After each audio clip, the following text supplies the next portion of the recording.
I usually stick more with the arrangement and the violin, and then, I'll put in some stuff in there, but it's all very like, sorry, I know that drum sounds terrible, but it's more like a placeholder for like, that's the rhythm I want here. But that is one area of, the business that I wish I was better at, of all the different things I do. I'm like, oh, I really wish I was a better producer, and someday I'll get there. But as of now, that hasn't happened yet. Well, you got to leave some for the rest of us.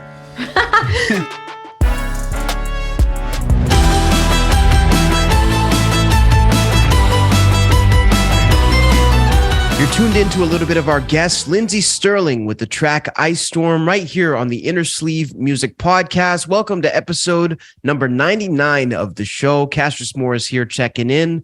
Joe Pacheco joining me on the line. What's happening, Joe? I want to scream 99 from the Brooklyn exactly, Nine-Nine man. show. Shout out Brooklyn Nine-Nine. 99! 99! Yeah, when I hear you say episode 99, in my head I went right away, 99. That's a fact. How's it going today, Joe? Great. I think it's going better for me than it is for you. It's so amazing. The weather, the distance between us has favored me for this week. So what's the temperature over there in Quebec? And then I'll tell you guys the unfortunate reality of myself over here. Yeah, well, today it's a little colder than we had, but we had up to 20 degrees Celsius. I mean, 20 degrees Celsius on the weekend. So I was working outside in November. Shirt, you could even have shorts, whatever you wanted. Today it's an 8 degrees. And you? Guys, I got to tell you, I'm about to get my tissues ready because I'm about to cry. It is minus 14 here in Western Canada right now. So as you can probably hear, the chill is in the back of my throat. I'm trying to beat it. We've been drinking our hot drinks, and we're ready to go and beat this winter. So listen, we appreciate you guys tapping in with us on episode number 99 of Innersleeve to come and check us out. It definitely helps us beat that winter chill. And by the way, speaking of SoundMojo and Innersleeve, we just wanted to give a special message to all of our listeners out there. A huge thank you, because we're almost at another milestone here on the channel. 30,000 subscribers, Joe, is right around the corner. Yeah, we're like 100, and I think as of the time of this taping, about 169 subscriptions left to get to 30K, which we've been chanting for a little bit longer. But who's counting? I'd like to, but yeah. But thank you very much. Definitely is it's getting into the SoundMojo thing. I had no expectations because really it's like charting new waters for me kind of thing. But it was. And now I realize it's a marathon and not a sprint. So I've always been wanting to mirror my career in that way. Like I always take Tool, the rock band, as an example of it took them, a couple of albums to really get to the point where they are, where they can take a break for 13 years, put out an album and still be on the top 10. You know what I mean? So it's like pick up where they left off. That longevity is what I'm going for. So I want to still be here in like 5 years, and we have maybe hopefully 300,000 subscribers, but like we're still comfortably building this awesome community. Shout out to everybody out there in the SoundMojo family. We really appreciate you guys for being so supportive, sending in your music and participating in this awesome community. Some sad news coming out of the world of music this past weekend. Aaron Carter, the brother of Backstreet Boy Nick Carter and infamous media personality in his own right, has passed away at the age of 34 at his home in California. Now, it appears that there's some pretty sad circumstances surrounding this death here, Joe. Yeah, and I just wanted to say, it seems like every week we're doing a rest in peace segment, sadly, right? And this one sort of like, I remember just being out of my house on when the news dropped, and I saw it on my feed. I'm thinking, Aaron Carter. I'm like, isn't he like, I remember last time I saw him, he was 9, 10, you know what I mean? Like, how does this guy die, And I didn't, so like, I'm not familiar with his whole, if he had addiction problems and stuff, but I mean, like reading into it now, I see that he did. And it's always like, man, such a sad case to see such a young person go through this stuff, the struggle, It definitely is sad. And, even more sad, I think, the fact that he was so infamous due to his battles with sobriety. So for anybody who doesn't know, Aaron Carter battling publicly for the last couple of years with this, claiming he was sober, claiming he was off the drugs, making big appearances on the podcast such as Steve-O's Wild Ride, where, he was making some outlandish claims, making claims that he smoked weed with Michael Jackson when he was 10 years old,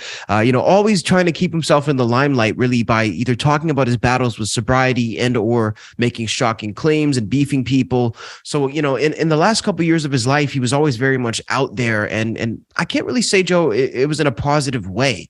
So that's why I use the term infamous. And I think it's sad that someone, you know, who was struggling so much had to have it be so public like that. But again, you know, I guess everybody goes for their own brand of fame, and some people, you know, the shock genre, it works for them. Yeah, you know, but like at the end of the day, it's like this someone who was obviously struggling with this addiction and stuff. And, you know, you're in these parties, the environment all the time, it's all around you. And then you're trapped in, you know, and it's hard. Like exactly. I don't have any addictions in that.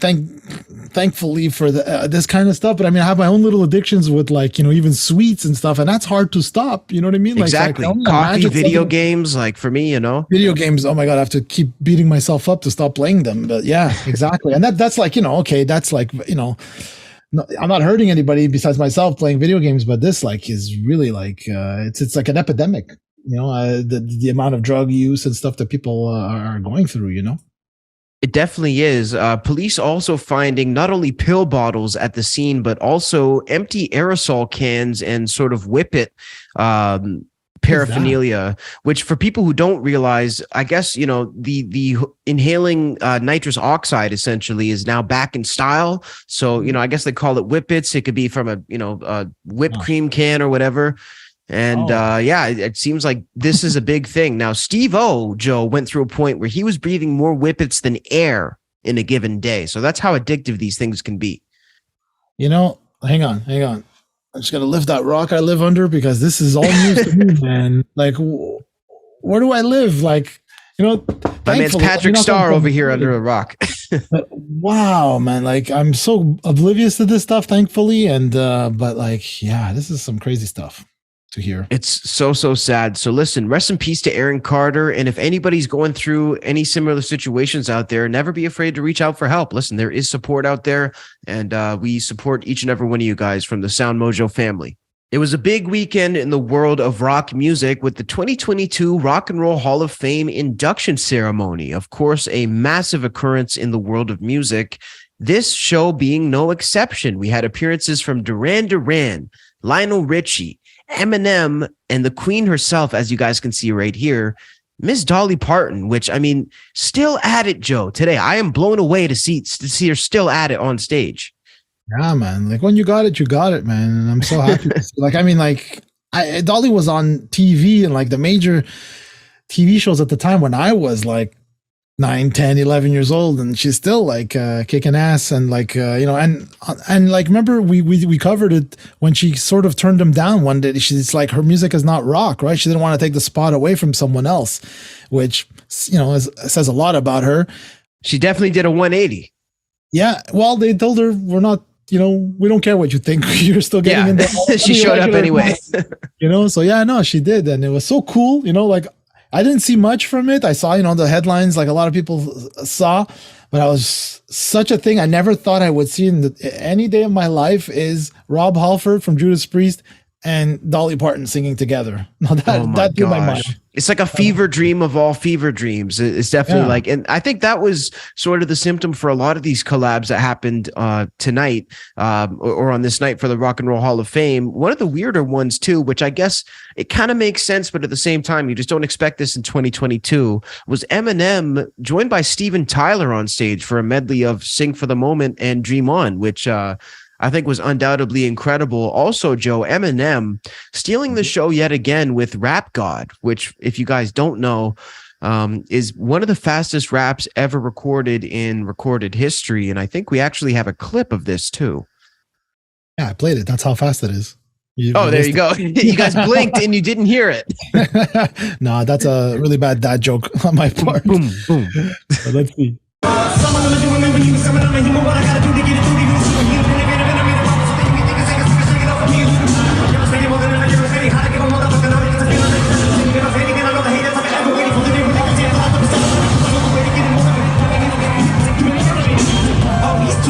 Wow. He's crazy.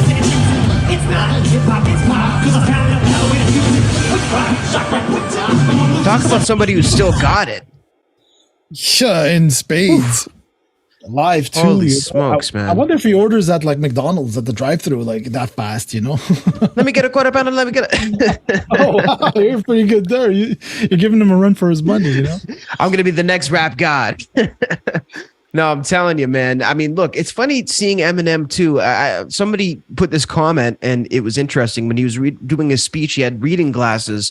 Somebody said, "I never thought I'd see Eminem pulling down his reading glasses while addressing his daughter." And I was like, wow, that is definitely, a valid point. So, I mean, listen, I would much rather see that than see all these young rap guys go too soon. I would love to see more of these rap guys grow old, and it's incredible to see, Eminem still out here like this. Yeah, well said. It's true, man. Like, we need some of these guys to be like the Ozzy Osbournes of the world, you know? Exactly. So in terms of stealing the show, who do you think was the highlight for this night, Joe, or at least the one that got you the most excited about this event? Well, like I said, well, actually, to be honest, like, if you look down, there's a lot of like, good stuff, good names, like I was surprised, not surprised, but like Duran Duran was definitely something I grew up with and enjoyed. They were in there. Lionel Richie, I made another dad joke saying, but did he, did they have to kick him out because he probably played all night long? Anyways. Oh, no. Olivia Rodrigo, I only know her basically as a TikTok artist that blew up. Judas Priest definitely was a highlight. Pat Benatar and her husband, Neil Giraldo. Like, I don't know if you're familiar with Pat Benatar. A little bit, but not her husband. Well, he's the guitar player and I guess a co-writer and all the stuff with her over the years. And man, like you could not go anywhere. When I was a kid growing up, you could not go anywhere without hearing Pat Benatar's song on the radio. They were massive. She had Love is a Battlefield and which one? I don't know. So many. Now I can't think of it. I'm drawing a blank. But this was great. Eurythmics. Another, you couldn't go anywhere without hearing a Eurythmics song, Sweet Dreams, as we all know, of course. From all the covers. That's pretty much what I was looking forward to. Judas Priest, definitely seeing them play, right? And we had the nice little highlight there that we haven't seen in a long time, right? With Judas Priest. Definitely cool seeing KK Downing coming out and squashing the beef. At the end of the day, this has been a long awaited, reunion when it comes to KK coming in and smoothing things out with all the guys currently in the group. And it's nice to see because, again, Joe, we get so used to seeing these battles that this guy from this band said this against this guy, and then he responds on blabbermouth.net and then is scathing. I would rather just see these guys get together, look back on sometimes 40 to 50 plus years of legacy and say, look, we really did something incredible. It's interesting that you said that because this is the second time I remember seeing something like this. The other time was maybe a few years ago when Journey was inducted and they had Steve Perry, the original singer, there with Arnell, the new singer. And, Steve Perry, man, I've been going a bit down the rabbit hole recently because he has some new stuff out. And like, I just always loved his voice. It's like butter to your ears, when you hear that guy's voice. But like, from someone who was at the pinnacle at the time of rock and, popularity. And then the last, I don't know how many years, he's just been sort of living his life, collecting the royalty checks and that kind of stuff. The odd feature and production here and there, but that's about it, right? But like the night of when he accepted the award, he knew he wasn't going to sing. So he literally just stepped aside saying, man, no, this guy's a fantastic singer. He's doing a great job. So like, man, the maturity of these guys to actually come through and get over that kind of stuff is huge respect. Exactly. Definitely something, amazing to see. So this was another one, to see Rob. And speaking of people, like we were saying of Eminem, like, man, live to be like Rob Halford, man, like still going at it, still kicking ass, still singing, rapping, whatever you want to do, So yeah, definitely these are examples to follow, I think. Jumping over to the SoundMojo community tab on our YouTube page. This is, of course, the spot where we post different polls, images, verses, and questions every single day to find out what the community wants to see and hear on our channel. And today we asked for you guys to drop your music suggestions. We post this every single Friday. You guys drop your songs that you want us to listen to, and we react right here on the show. And this week, again, a lot of different types of music were suggested. Yeah, of course. That's what I love about it. And not only that, but like the majority of the suggestions I have no clue about. I think all That's the the time, thing. almost all the time, so I love it. I love like discovering new stuff, and you never know what you're going to find. So let's get started. So Colin Olivson suggested Bent Knee, which is the artist, Battle Creek by Bent Knee, Spare Room Sessions. You'll want to check out this live performance rather than the studio version. I did a quick search and I found the Spare Room Sessions, which I'm assuming is the one, we should be listening to. So Yes. what did you think about it? Oh my gosh, man. Listen, I agree with some of the comments. Some of the comments were saying that this was some of the best composed music that they've ever heard on the original, live version on YouTube. And I could completely agree. Just the overall composition of it. There was synth kind of sounds. There was keyboard. There was powerful singing. There was percussion. There was really every element that they put in this song, Joe. They nailed it for me. And I just overall, I was there for the journey. I was like, I don't know what I'm going to hear next sonically, but I was like, shut up and take my money when it comes to like, that was my vibe on this song. Yeah, I have no clue going in. And as soon as I press play, right away, the first thing I noticed, the Steve Vai signature guitar. So I'm like, okay, all right. Oh, that went over my head, actually. You know that? And then I'm like, and then the guitar player is doing some really tasty stuff, nice and clean, and I'm like, okay, this is cool.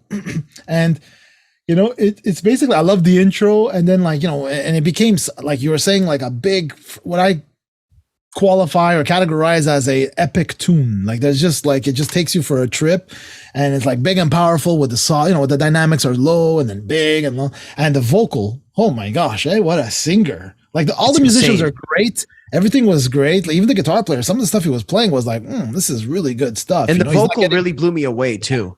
Yeah, the vocal, man, and that's a live performance. So that's like what I love to see, because there's no studio effects. The drums don't sound like a crazy wall of big sounds. They sound like drums in a room, right? In the spare room, basically. So definitely a great suggestion. Thanks for that, Colin. Okay, so next we'll move on. We have here again, as every time I see his name, I'm like expecting to be wowed now. So the pressure's on, right? Every time you're gonna have to wow us. That's right. So he mentioned it's a Thai rock band. So what did you think of it? This was definitely different for me. I mean, look, I don't think this would be on my playlist when it comes to rock and metal. But at the same time, I think there's a market for it. They had some definitely lush sounds. I like the production of it. I just felt like it kind of felt like two different genres clashing for me though. So I think maybe it was very new to my palate. What did you think of this one? Well, I my notes here, because I'm always writing as a stream of consciousness as it's playing. I'll write down my notes, and it's like I wrote good pop tunes. So I don't see them. Maybe other stuff. They're more of a rock band, rock pop kind of thing. I thought the chorus was really cool. Like and the production, like you said, was great. It's just like I feel like I'm just listening to something in another language. Like it's just. Well, yeah. That's I often wonder what they're saying too. Like it would be nice to have, because I've seen some K-pop videos that have English subtitles and stuff. Yeah. But I don't expect other parts of the world to cater to different languages. You know what I mean? I was just gonna say that because like that's what they have to put up with like exactly. That's the thing, right? So it's like I actually like the fact that we're becoming more accustomed to that, and it's becoming like a little bit more mainstream to maybe hear some music that we don't quite understand. Because again, that's what the rest of the world has been dealing with forever now. There's another one that here also suggested French, this time from a French artist. Yes. And by the way, I caught the Cassius Clay shout out in that one. So I really appreciate, I don't know if you caught that, Joe. Maître Gims, I think is what he says, or how it's said. And Je me tire. Is that how the song is pronounced? Yeah. Je me tire. It's like saying like I shoot myself or something, or I launch myself. Okay. Yeah. Okay. I think the song was really cool. You know what? It had an interesting flow. I'm not fluent enough in French to know what he was talking about, but like I like the energy. Basically, like this was the type of energy that you're going to be into this and you're going to be engaged in what he has to say energy wise, whether you can understand it or not. He came across like, he wasn't new to this, and he was really passionate about his music. And again, passion, I think, is universal language, whether it's a physical action of dance or whether it's like the way that somebody's speaking. I think passion is something that it transcends language. So when I can feel passion, I'm into it. So I like this. I think it. You could definitely hear the ambition in his voice. I'm lucky enough that like I live in a bilingual province that is French, so I understand. Exactly. I was freaking out more like that. I'd never heard of this, which, okay, different country, whatever. We have French radio here as well, but 284 million views on this video, you know? And I was like, wow, it's incredible that in this A play day or and age, two. yeah, it's incredible that like we can, yeah, I never heard of this. And there's like 284 million views. In all honesty, I'm not a fan very much of this sort of style.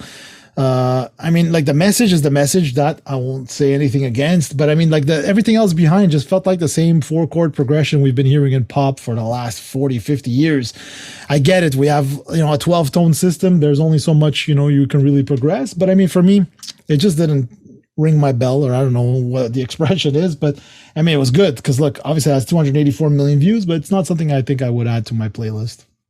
I would agree with that 100%. Now, this next one here, I'm having trouble saying these names. Sixth Sense. I mean, I think that's not that hard, right? I guess I'm saying that right. Pretty much what I'm like, it's like my first time reading English over here. This was like, Joe, this song I felt like was almost like an assault on the senses, not necessarily in a negative way, but like there was so much going on in this song. Like I didn't know where to start with this. Yeah, I mean, I just my notes here, but I enjoyed the intro and I like the animation of it. You know, like it was really nice and like great visuals, but the rest didn't really catch me at all. You know, like it's the same. Literally, it was like the same 3 parts repeated. Just like, you know, once they got a section down, it's like, okay, copy paste, maybe add intensity or less intensity, a couple of elements here and there. But yeah, I didn't find anything really that special about it. So sorry, AUR. Who suggested it, but yeah, for some reason it just sort of like, it's good, like there's nothing wrong with it. I have nothing to say about the production or anything, but it's just more like it just didn't resonate with me, you know. I feel like there might be a better market for this in like a live environment, you know, because like I feel like maybe just sitting at home when nothing's going on, I might not connect with this, but maybe if I was at an event and the energy was high, it might have been different. Well, definitely, like, you know, more enjoying stuff in movies because there's an audience there, the laughing with you, it makes it a little bit more enjoyable for sure. AUR suggested a selfless promo, a shameless promo, Kennedy Wild, What You Did to Me AUR remix. What'd you think? This was really nice. This one I really liked. And I read in the description as well that this was, I think, 7 genres mixed, which is like insane. The one thing that I find interesting is that it doesn't, oftentimes when you try to mix that many genres, like it can be brutal. You can really tell. This one, it was very smooth. You know, I could have thought that this was maybe just a more straightforward electronic song or straightforward electro pop. And again, that's a compliment. So I like the way that this was mixed. It sounded seamless. I'm not familiar with the original mix by Kennedy Wild, but I would be willing to hear more of this based on, you know, my first impression here, Joe. I like this a lot. Yeah, I liked it too because it, like, as you said, it sort of felt electro pop. It felt more like a traditional, which I know is like, it felt like a song, you know, you had a chorus verse kind of thing. I mean, I'm biased. I always like what AUR does. And I think he just did a great job on this remix. Myself as well, I wasn't familiar with the original, but I mean, you can pretty much get an idea of the original, but definitely good job to AUR on the remix. Here we have GameX Simmons, which apologies to GameX, and same thing as Melissa Worth. We missed your, but you know, we only saw this after the fact. So, but we did get to Anton Kjelsen, which is Muscles by Looney Gloomers. Okay. You know what? I got to say this song, it actually played twice for me because the autoplay, it played like, I think a separate upload of this. So I got to hear it twice and I really liked it. You know what? The replayability is good. I think it's like, it's a more straightforward, again, like we were talking about, Joe, like a more straightforward song. But again, there's only so many chords in the musical library. And there's only, you know, so many directions that you can actually go with it. But I like this. I think it was fun. And I could hear this like in the background of maybe like a light movie, you know, something where a girl gets a job in New York. She's walking around, you know, I think it's fun. I think it serves its purpose. Yeah, I enjoyed it. And I think it's the second time we've had a suggestion, maybe by Anton of Looney Gloomers as well. And I think I enjoyed the last song as well. Had a bit of that 80s kind of pop vibe, but definitely enjoyed. I liked it. You know, it was really good. We did send each other a song that we wanted to react to. And Yes, the one that I sent you, I don't know if you want to kick it off with the one I sent you or vice versa. Yeah, sure. You sent me Lil Uzi Vert, right? Yes. Yes. Just Wanna Rock. So yes. Let me just set this up by saying, why are you laughing? Because I think it's a hilarious song. I think this song, I just hear the name of this song and I laugh. Okay. Well, this is what it is, you know. So I took some extensive notes here, you know. So when I see something I just want to rock or just want to rock, I'm expecting to be rocked out or something big, powerful, heavy hitting something. But no. So as it starts, I'm just like, okay, you know, I'm just waiting more, and I hear little, you know, auto tune kind of stuff, you know. All right, so okay, he's building up to something, no problem, you know. And it never got started.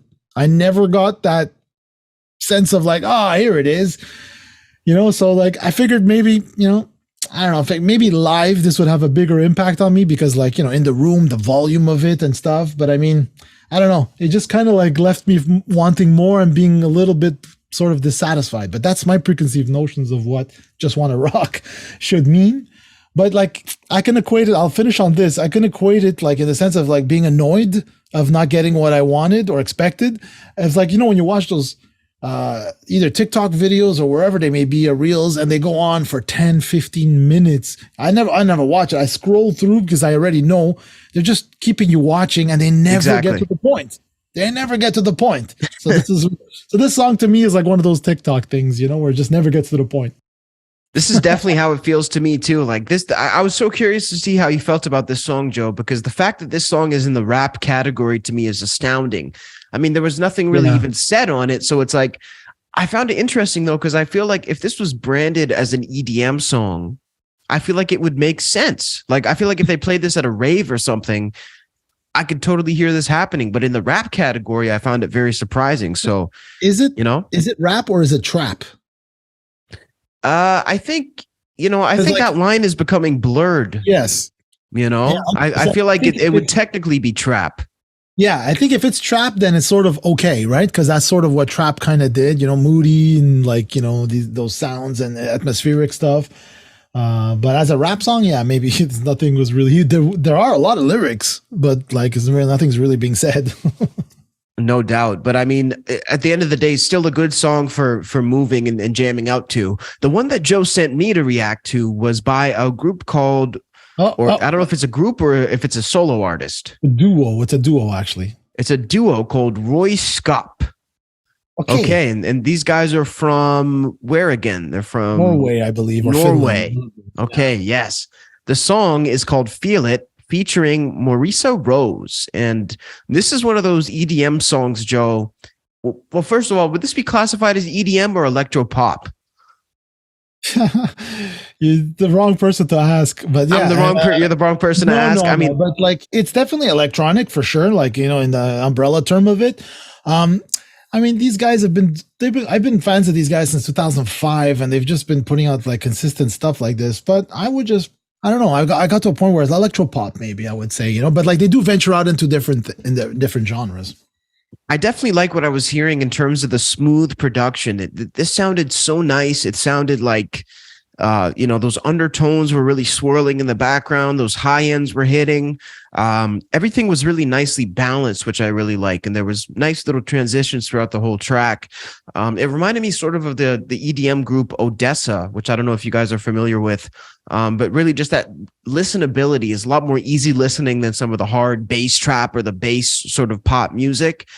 So yeah, like when it comes to the world of electro pop or EDM, Joe, this is definitely more up my alley. And I gotta say, this made it to my playlist. This is a playlist song for me, 100%. Yeah, let me just crush out a bit on these guys. Like I just totally stumbled on them randomly in the mid 2000s, and I was just totally enamored with how they did stuff. And like I think at one point they weren't even in the computer; they were just using you know, beatboxes and stuff, and just making it more as organic as they could. But like over the last 3 or 4 years, they just have been putting out like almost monthly, or you know, every couple of weeks, a remix or a this, you know, whatever, and just dropping stuff. And every time I just keep listening to it, and it gets better and better and better. And this song that I put today it came out Friday, and I haven't stopped listening to it since. And it's pretty rare that I do that these days. I'm always looking for something else to listen to, you know. And I think I played the Profound Mysteries 2, which is the second album they released this year. And I think I'm on my 7th or 8th listen, you know, since let's say like last week. So it's just, you know, you get in that groove, and they're just so good at what they do. Yeah, it's true what you said. Like the production's killer, and they're just, you know, they're not going to offend you and like shock you, but like there's always something good happening, you know? Anyway, definitely check that out. I'm glad you liked it. So now we're going to hop into the guest segment of today's show. It was a pleasure to be joined by Lindsey Sterling here on episode number 99 of the Innersleeve Music Podcast, talking about her brand new Christmas record and her overall love, not only of Christmas, Joe, but of the arts in general. You know, one thing I got to say about Lindsey, somebody who really is the definition of a creative person, whether it comes to her violin, whether it comes to her singing or her aesthetic or her videos. She's always coming in and trying to find a new way to create and really make things artistic.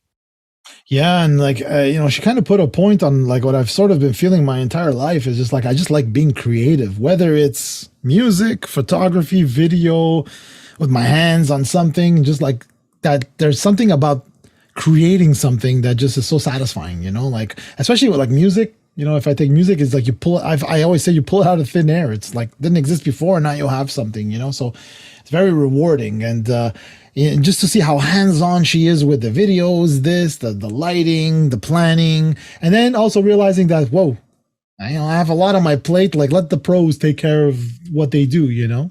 100%. Lindsey Sterling checking in on this brand new episode of the show. We'll catch you guys right afterwards.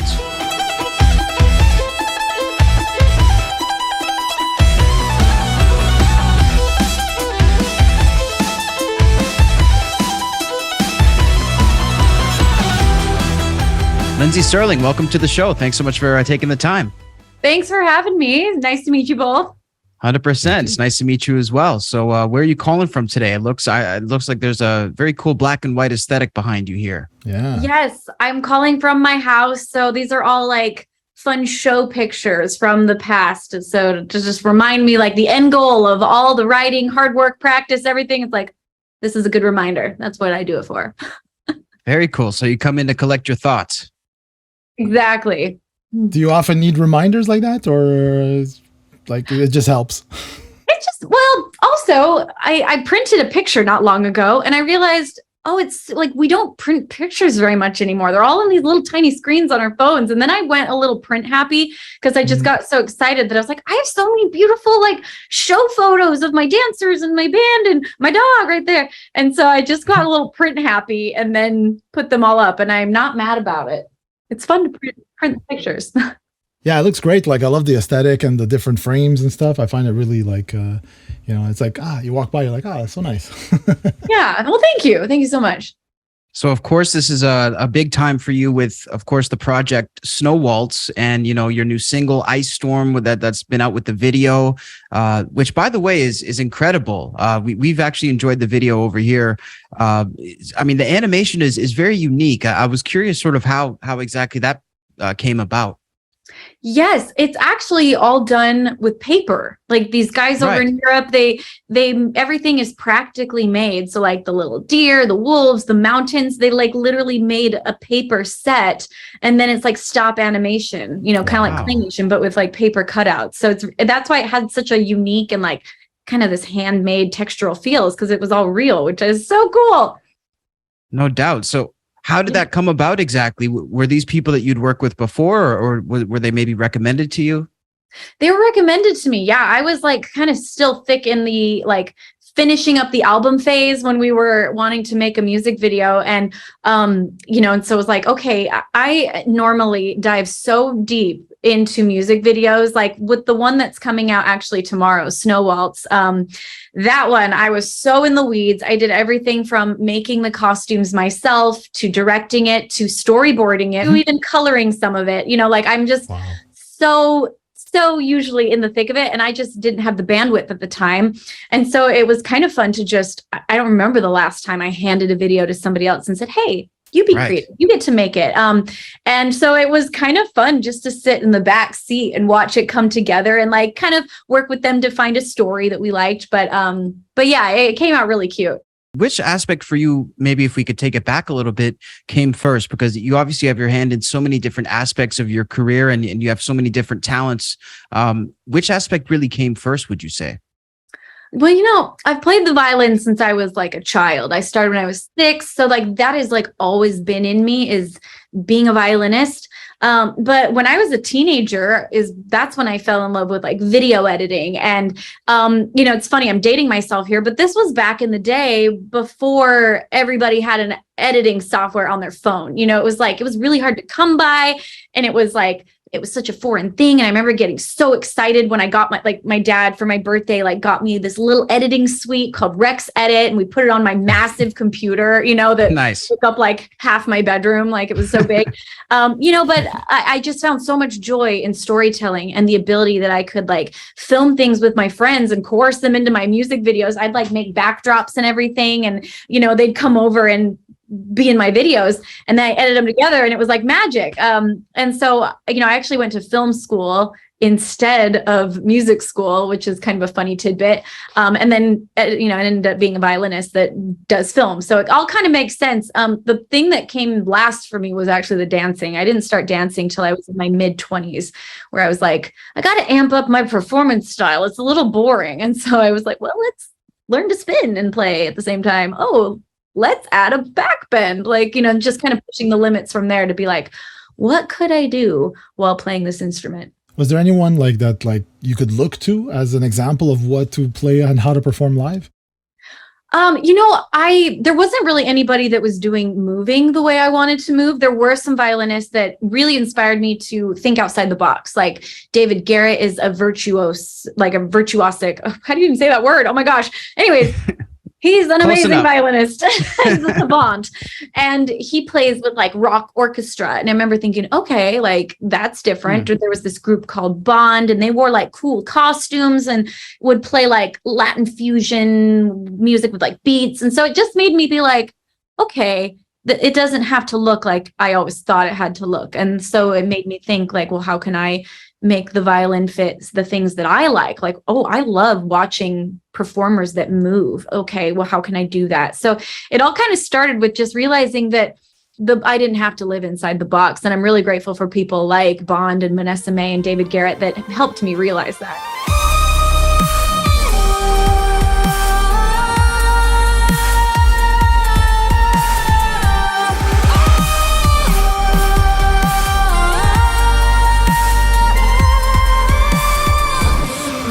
What was it that drew you to the violin at first? Was it in school, or was it your family being very musical?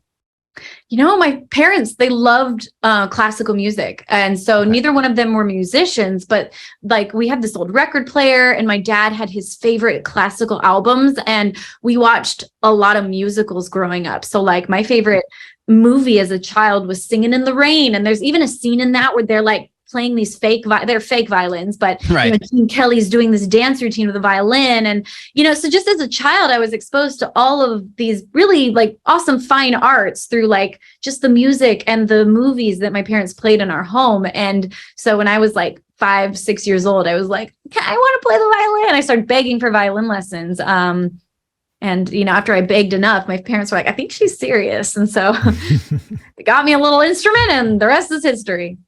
Have you always just focused on the violin? Is there any other instruments that you have frequented?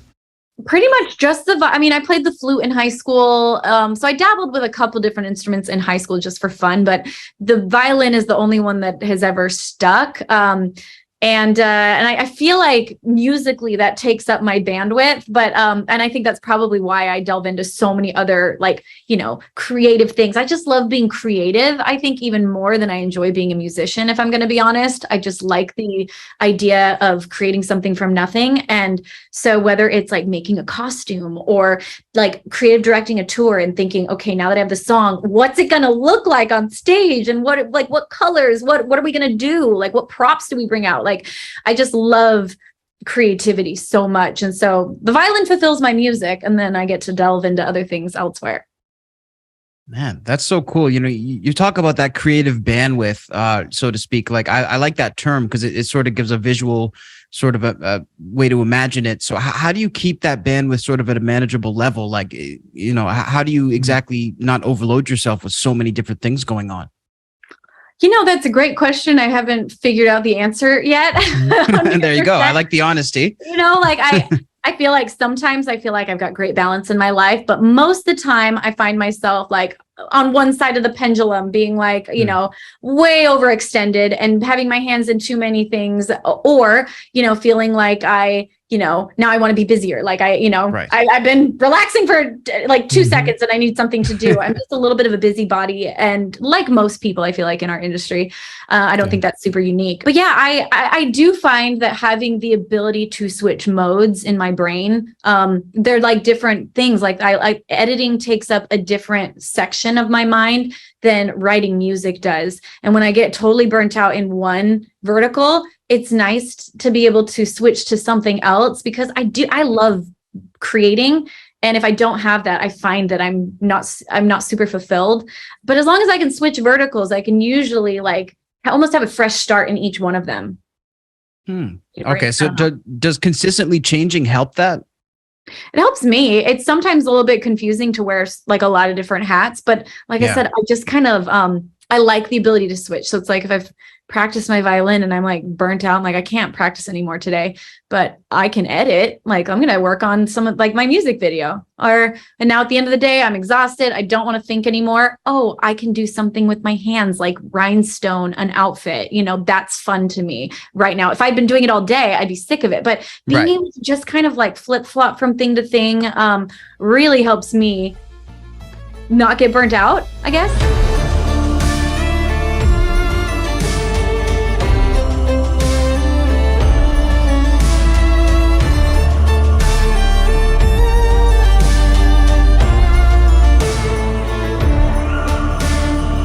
So how about in terms of the project, the Snow Waltz? Very curious, about what inspired this. It's a very fresh take on a lot of Christmas classics and things that I think definitely listeners haven't heard these interpretations before.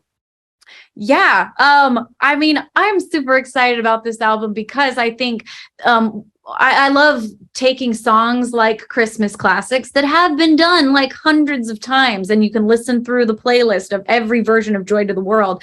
And there's like a lot of themes you'll hear over and over and over again, usually, and there's a few outliers, but most of them kind of have a similar feel. And so it's interesting to like take a step back and think, how has this never been done before? Or in other words, why the heck would anyone want to listen to my version of it? Like a violin, I'm not just going to take out the vocal and replace it with the violin. That's not fun. No one's going to pick a violin over like an amazing vocalist unless there's a reason. And so it's really fun to try to think like, well, what's the reason? And like Joy to the World, I took it in a super Celtic direction and added all these like riffs in it that are just something a vocalist could never do. So using the violin rather as an advantage, like what does the violin do the best? Oh, well, it rocks Celtic music, same with like God Rest You Merry Gentlemen. Like we put this really quirky, like almost steampunk feeling twist on it that, again, it would be a little hard for a vocalist to do something like that with all the runs that like I was able to put in. So I don't know. I love taking songs and just flipping them on their head and thinking, how has no one else done this before, this way? And it makes it fun. And I feel like almost every song on the album, even though they're classics, I think they all have a reason, like that someone might check it out. Like there's a reason to listen to this song. You might not like it. It might not be your cup of tea, but at least it was different. No, I think that's super important too. And the project was put together with the producer engineer Gladius, of course, who's Grammy nominated and has worked with Demi Lovato, Justin Bieber. How did that come about, and why was it important for you to work with this producer?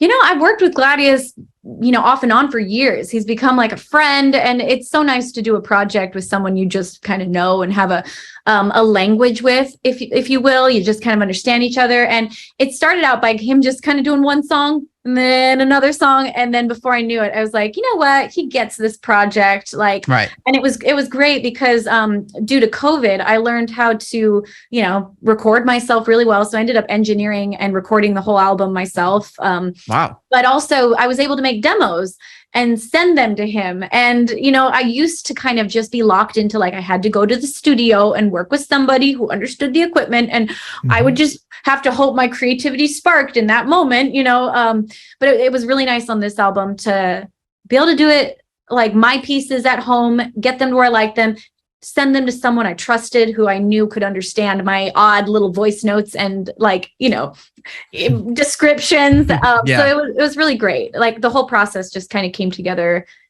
really nice and seamlessly. I'm curious, do you also like do any of like the programming of instruments or beats and stuff like that? Or do you stick with the arrangement and like violin? I usually stick more with the arrangement and the violin, and then, I'll put in some stuff in there, but it's all very like, sorry, I know that drum sounds terrible, but it's more like a placeholder for like, that's the rhythm I want here. But that is one area of, the business that I wish I was better at, of all the different things I do. I'm like, oh, I really wish I was a better producer, and someday I'll get there. But as of now, that hasn't happened yet. Well, you got to leave some for the rest of us. And the thing also, I'm so spoiled. I just have gotten to work with such amazing producers that, it keeps making sense to like, let them do what they do best. And I'll stay in my lane and, I'll do these things over here. What would you say the holidays mean to you just as a person in general, or maybe as an artist as well? Like, why was it important for you to do this other than, giving it a fresh take?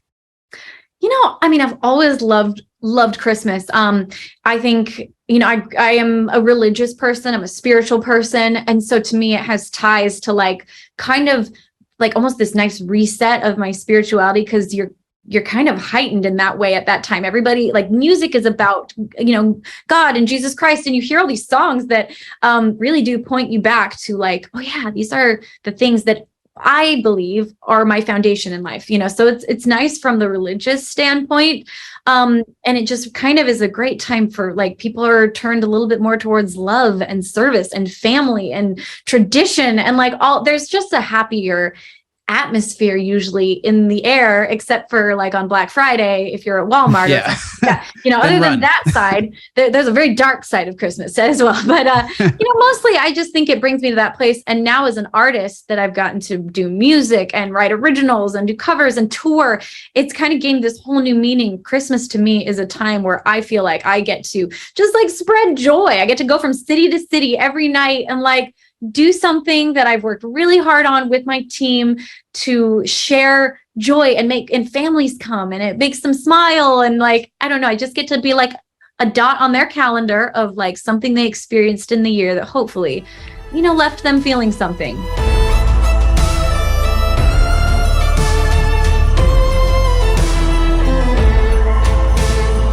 The Upside Fund, of course, something that you founded, the annual drive. You've raised over $4 million for families in medical debt for various different issues.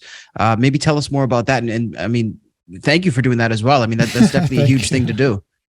Yes. Thank you. It's something that's really near and dear to my heart, because I watched both my father and my best friend go through cancer and spent a lot of time in the hospitals with them during the holidays. And so that's why I do this kind of extra push every Christmas, because it just goes back to it. Like one of the hardest times of my life, watching someone I loved, go through that during a time of year when you're supposed to be happy. It was really hard. And so I started out by just literally, I went on Instagram one day when I was thinking about it and I did a story and I was like, hey, if you know anybody who's struggling with medical debt or who's in the hospital right now or who needs help paying bills for medical procedures, write to this email and I want to help you.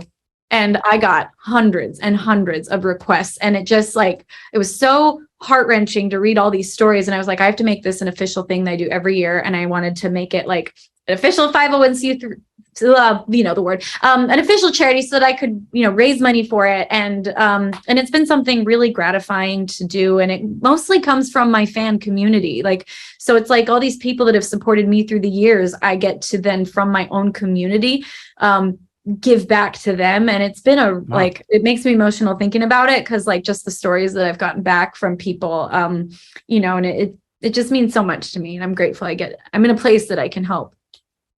Yeah. Fantastic.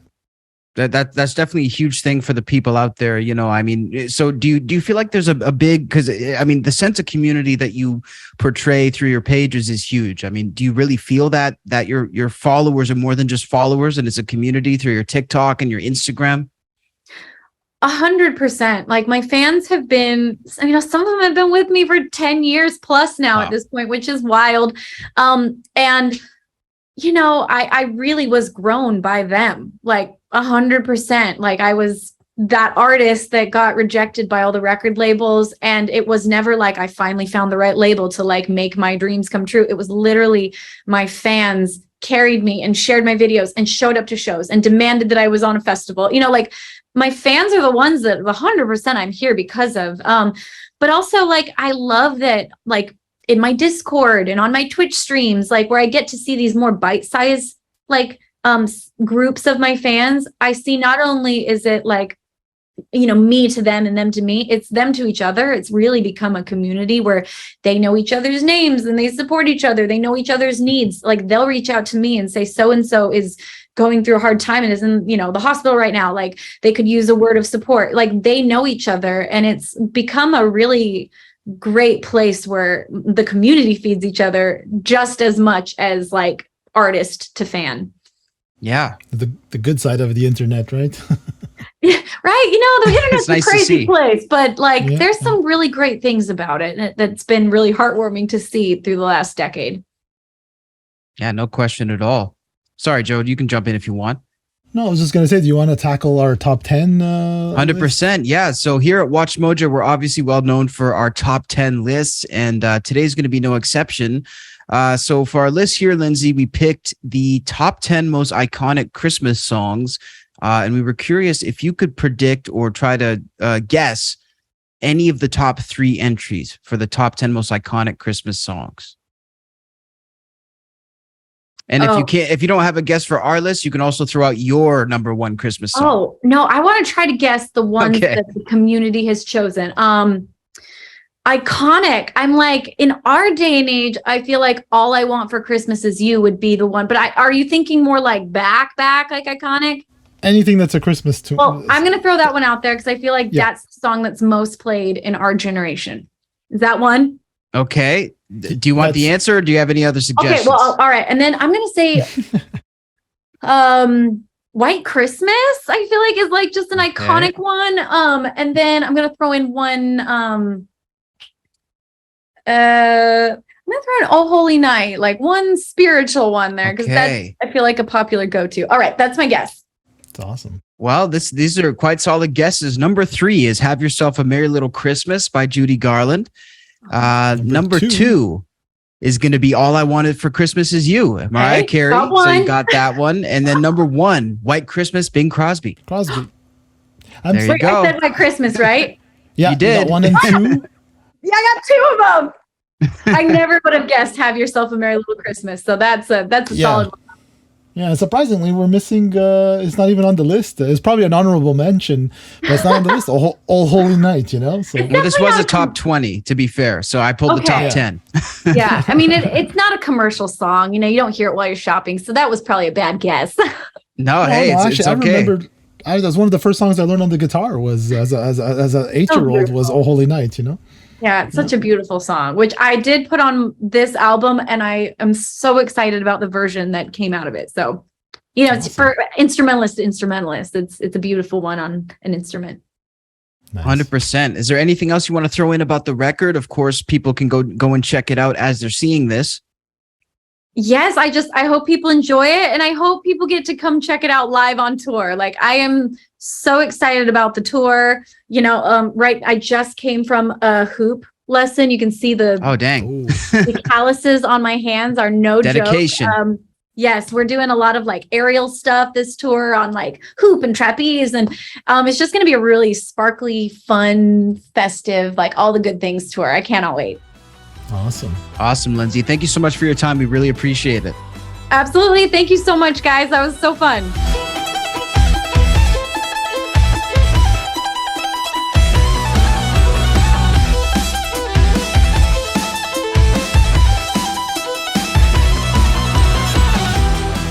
Huge shout out to Lindsey Sterling for joining us on this brand new episode of the Innersleeve Music Podcast. The Christmas record Snow Waltz is out now on all streaming services.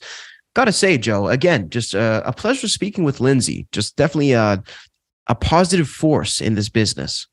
Yeah, speaking of positive, like aside from the music and her career and how successful and how well she's doing it, it's the fact that she also takes the time and money to and help people pay off their medical bills. Like I've never heard of that from an artist. Like that's like, It's insane. you know, people will start foundations and stuff, which, you know, obviously help people and do everything, but like to actually say, hey, who's got somebody that's suffering or needs help with their medical bills, and then this whole community takes off, and then her community is like, hey, this person needs help, this person's struggling with this, you know, like, and then, you know, the good side of the internet, like we said in the Exactly. It's refreshing to see. Yeah, 100% refreshing to see. Another takeaway from me is you know, when she said like, you know, it's not like I found a label to make my dreams come true, you know, and I find that's because like, you know, we've had artists like Lindsey, you know, around, you know, over the last 20, 30 years, but it's not often you're going to see someone like that on their own be that successful without like a major label or big money behind them, you know? So this is really like a community. Her fans really put her there, you know, and that's like really something else to see. It's very rare too, you know, with all the industry plants and all the, you know, the fake TikTok schemes and stuff. It's refreshing to see someone who not only can do it themselves, but also has a pure intention with it. You know, she wants to give back. She wants to talk about her faith. She doesn't want to push her faith on anyone. It's a personal thing to her. I mean, these are all things that I appreciate. You know, it's not preachy. It's not, you know, I'm better than you. It's simply just about giving back and doing what she wants to do. And again, something we need a lot more of, not only in this business, but I think on the internet in general. So shout out to Lindsey Sterling and her entire team for making this happen. And thank you guys so much for checking in on this brand new episode of the Innersleeve Music Podcast. We're almost at 30,000 subscribers on our YouTube platform. We thank you guys so much for helping us reach this milestone. Make sure to go hit that subscribe button on our YouTube page if you want to stay up to date with everything we're doing here at SoundMojo. The community tab has new polls, verses, and posts every single day. New content every single day. You guys do not want to miss us. Also, make sure to check us out on all social media at SoundMojo. All the links are down below in the description. And we have our merch store as well, Joe. Yeah, we have our hoodies, our caps, iPhone cases. If you live in that -14, you're going to need a couple of each. So definitely I'm stocking up as we speak. So make sure to be in style like me for the cold winter this year. I don't know if we're forgetting anything, Joe, but I think that wraps it up for episode 99. 99! Yeah, 99 once again. It's good. It's been a good episode, guys. We appreciate you so much for checking in, and we'll catch you guys next week.